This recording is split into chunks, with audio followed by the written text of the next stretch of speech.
Devant vous se dresse une porte blindée. Vous l'avez frappée des genoux, noyée de larmes des prières, suppliée jusqu'à l'épuisement, et elle est restée fermée. La vérité que je vous apporte maintenant commence par un constat simple. Parfois, pleurer n'ouvre pas une serrure numérique. Il faut un code. La fréquence interdite qui ouvre des portails à l'intérieur de votre esprit n'est pas une émotion. C'est une signature, une modulation précise du cœur et de la parole. Si vous voulez passer, il faudra apprendre à les mettre. Beaucoup d'entre vous ont grandi dans la posture du suppliant, main tendue, voix implorante, regard au ciel. C'est noble. Cela guérit des blessures, cela transforme des cœurs. Mais face à un mécanisme conçu comme une serrure, la supplication peut devenir l'équivalent d'un doigt tremblant sur un clavier. Le système, qu'on l'appelle routine, inertie spirituelle ou simple peur, détecte la douleur, la reconnaît et la recycle en impuissance. C'est la statique. Vous envoyez un signal, mais le signal n'est pas lisible, il est noyé. Regardez l'image.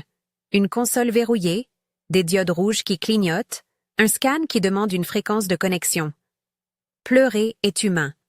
Entrer le code demande autorité. C'est ce que je nomme appeler, plutôt que supplier. Ce n'est pas arrogance, c'est réappropriation de votre dignité première. Et oui, lorsque je parle de dignité première, je parle d'une lecture interprétative. Certaines traditions, dont des courants gnostiques, parlent d'une source originelle, parfois nommée monade. Je vous invite à considérer ces images comme des outils de compréhension, pas comme dogmes imposés. Prenez le récit de Lazare, par exemple. Selon une lecture interprétative, Jésus n'a pas simplement pleuré devant la tombe. Il a agi comme un opérateur reality engine. Il a appelé, il a ordonné. Ce n'est pas une manière de minimiser la compassion de Jésus, loin de là, mais de proposer une lecture technique. Derrière le miracle, il y aurait une séquence d'ajustement, une forme de fréquence verbale et une posture de souveraineté. J'insiste, cela reste une lecture parmi d'autres. Rien ici ne remplace la foi historique ni la charité. Mais si vous acceptez l'idée qu'il existe des opérations spirituelles coordonnées, alors vous commencez à voir pourquoi, parfois, les larmes ne suffisent pas. Permettez-moi maintenant de poser un cadre. Selon certaines traditions ésotériques, et je le signale explicitement, il s'agit d'une interprétation, non d'une vérité canonique universelle. La réalité manifeste est tenue par des architectures intermédiaires, le démiurge, les archontes, ou, dit simplement, des gardiens du système. Ces images servent à nommer les mécanismes qui entretiennent l'oubli et la séparation d'avec la source. Opposés à cela, la notion de monade représente la source primordiale, la flamme originelle. Entre ces pôles, il y a deux états humains, celui du illico, orienté vers la matière, la réactivité, la simple survie, et celui du pneumatico, porteur d'une étincelle, capable de se rappeler d'où il vient et de rétablir l'ordre. Ce vocabulaire peut sembler étranger. Prenez ce qui vous parle et laissez le reste. La fréquence interdite dont je parle s'appuie sur 3 clés, 3 fréquences précises, 3 codes. La première clé, reconnaissance, c'est le souvenir. Non pas se souvenir comme on se rappelle d'un mot, mais comme on réactive une empreinte. La reconnaissance ramène votre attention au centre. Elle est la synchronisation initiale entre la conscience et ce qu'elle appelle source. Concrètement, vous affirmez votre origine. Vous dites, avec autorité intérieure, « Je suis plus que cette peau, je suis une étincelle ». C'est une phrase courte, mais elle aligne votre champ intérieur. Pensez à une antenne qui s'accorde sur une longueur d'onde. Sans cela, les autres clés n'ont pas d'assise. La deuxième clé, autorité, c'est la posture. L'autorité est moins une domination que la capacité à prendre place dans votre bureau intérieur. Elle consiste à exiger, calme et net, que le monde se conforme à l'identité profonde que vous portez. Se tenir en autorité, ce n'est pas menacer, c'est déclarer.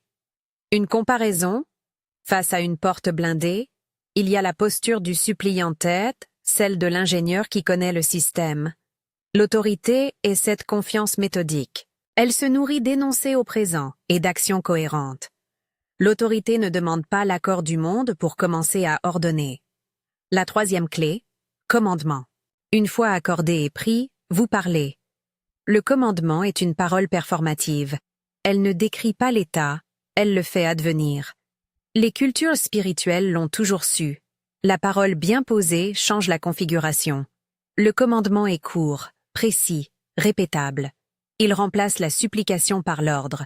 C'est là que la fameuse fréquence interdite se traduit en son et en souffle.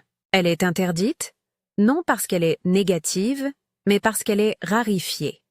Peu de consciences la maintiennent avec clarté et responsabilité. Ces trois clés, reconnaissance, autorité, commandement, travaillent comme code. Elles s'enchaînent. Elles sont la séquence. Elles deviennent un protocole. Maintenant, je vais vous guider pas à pas. Exécutons. Suivez lentement, par l'imagination et la voix. Ne faites pas de promesses. N'abandonnez pas des soins médicaux.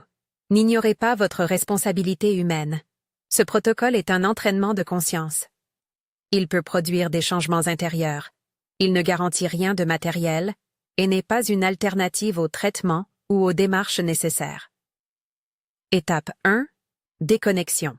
Asseyez-vous ou tenez-vous debout, selon ce qui vous est disponible. Fermez les yeux si cela vous convient. Imaginez que vous débranchez votre attention des bruits habituels. Actualité, voix intérieures qui se disputent, jugement. Pensez à cela comme à couper un câble d'alimentation. Vous n'ignorez pas les choses, vous cessez de leur donner votre énergie immédiate. Observez la statique mentale se réduire. Il peut y avoir résistance. Pensées surgissant pour vous retenir. Ne luttez pas contre elles.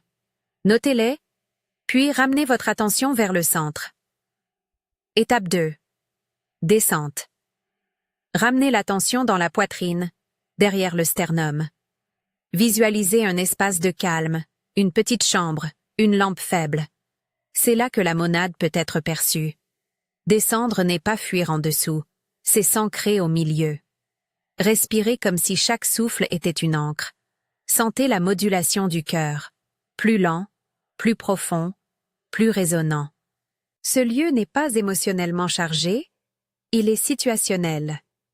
Il est la console interne. Étape 3. Installez la résonance. Pensez à un diapason qui s'accorde. Imaginez que votre cœur devient ce diapason. Envoyez une syllabe simple, peut-être un murmure, qui résonne dans la poitrine. Laissez la vibration s'étendre. Si vous avez une image religieuse, flamme, croix, main, utilisez-la. Ce sont des signaux symboliques qui organisent l'énergie. Vous commencez à créer une cohérence intérieure. Ne forcez pas. La résonance se construit en douceur, comme lorsqu'on ajuste un vieux poste radio jusqu'à capter la station. Étape 4. Le protocole vocal. Maintenant, voici la séquence de paroles. Je vous donne une version claire, courte et répétable. Dites-la avec intention, non avec dramatisation. Parlez comme vous commandez à vous-même une présence retrouvée. Phrase rituelle. Récitez-la une première fois. Monade, je suis ici. J'affirme mon autorité par nature. L'illusion de cette limitation se dissout. L'alignement est commandé. C'est fait. Répétez-la une seconde fois, plus clair, plus posé. Monade, je suis ici. J'affirme mon autorité par nature. L'illusion de cette limitation se dissout. L'alignement est commandé. C'est fait. Si vous êtes à l'aise, dites-la une troisième fois, mais plus brève. Monade, j'affirme. L'alignement est commandé. C'est fait. Ces phrases ne sont pas des slogans, ce sont des impulsions. Prononcez-les en bouche calme mais ferme. Utilisez votre souffle pour marquer chaque assertion.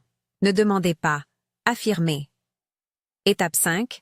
Lâcher prise. Après la déclaration, relâchez. Très important, ne regardez pas en arrière pour mesurer l'effet. Le lâcher-prise est l'acte par lequel vous cessez d'attacher un résultat à une performance émotionnelle. Posez la main sur le cœur si cela vous aide. Laissez la résonance se diffuser dans le silence intérieur. Le silence n'est pas vide. Il est l'espace de latence où l'ajustement peut survenir. Restez présent, mais sans expectation fébrile. Avant de continuer, une instruction pratique, Après avoir fait cet exercice, si cela vous a parlé, écrivez en commentaire « J'active la monade ». C'est une ancre collective. Une seule action simple. Un petit signal numérique qui renforce l'engagement. Ne le transformez pas en rituel compulsif. C'est un point d'attache communautaire. Pas une obligation. Maintenant, quelques clarifications et avertissements essentiels.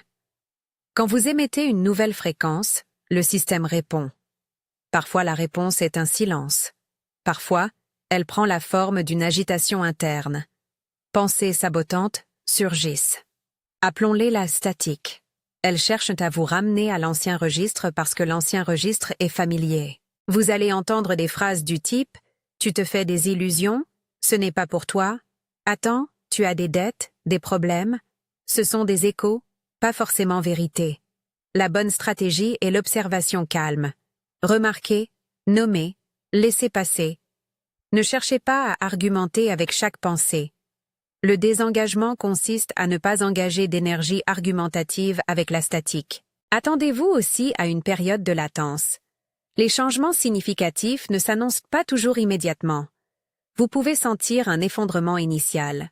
Émotions surgissant, souvenirs, besoin de pleurer. Ce n'est pas un échec, c'est nettoyage. C'est l'un des signes que la fréquence travaille. Les autres signes d'avancée sont les synchronisations, petites rencontres, idées, portes qui s'ouvrent dans le concret.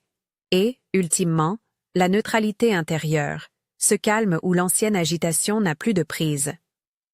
Rappelez-vous que toute manifestation extérieure peut être lente et qu'aucune pratique spirituelle ne doit remplacer l'action responsable dans le monde.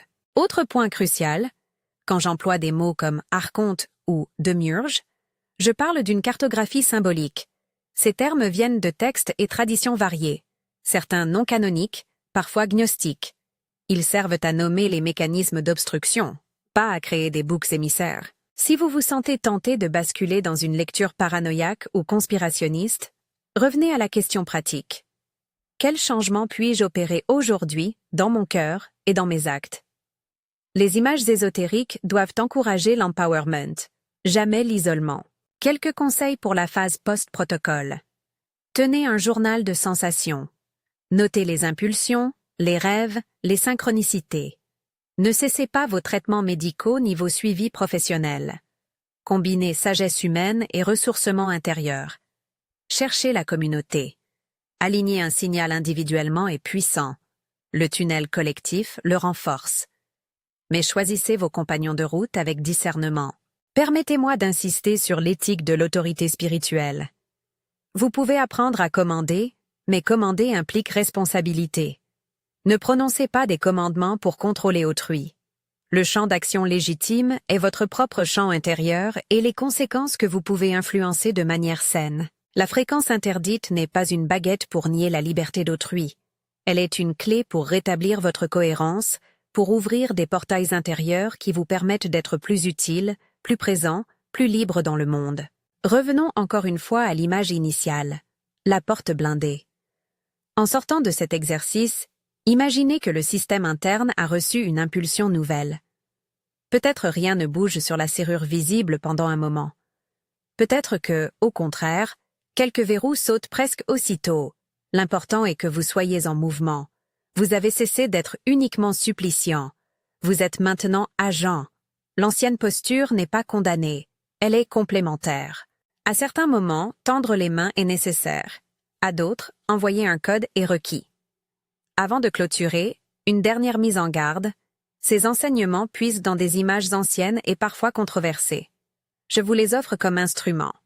Certaines lectures que j'ai évoquées viennent d'écrits non canoniques.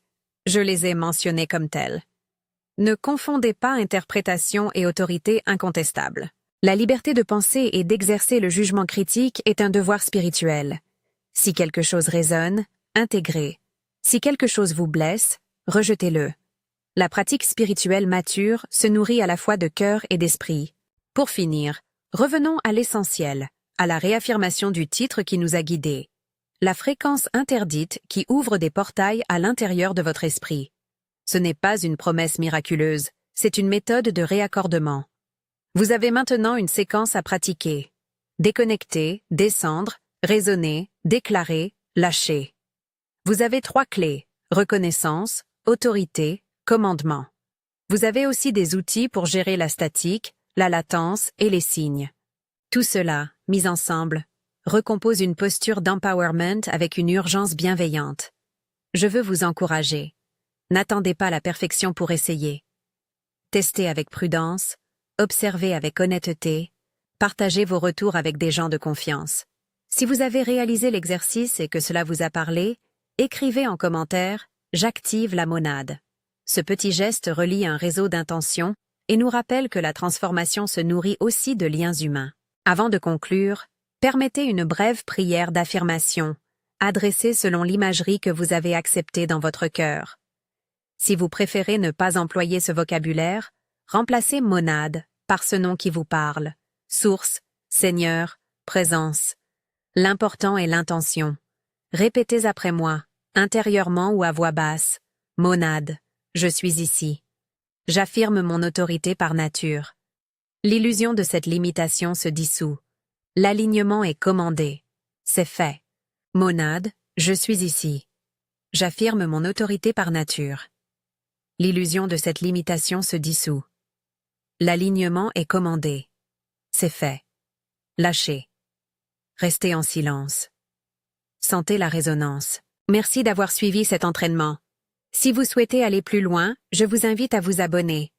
La suite de ce travail pratique détaillera les variations de fréquence, les contre-mesures avancées et des protocoles collectifs sécurisés. Abonnez-vous pour recevoir le prochain niveau d'entraînement. Et si ce message vous a aidé, likez et partagez avec quelqu'un qui a besoin d'une clé. Que votre cœur trouve sa fréquence et que les portails intérieurs s'ouvrent dans la sagesse, la responsabilité et l'amour.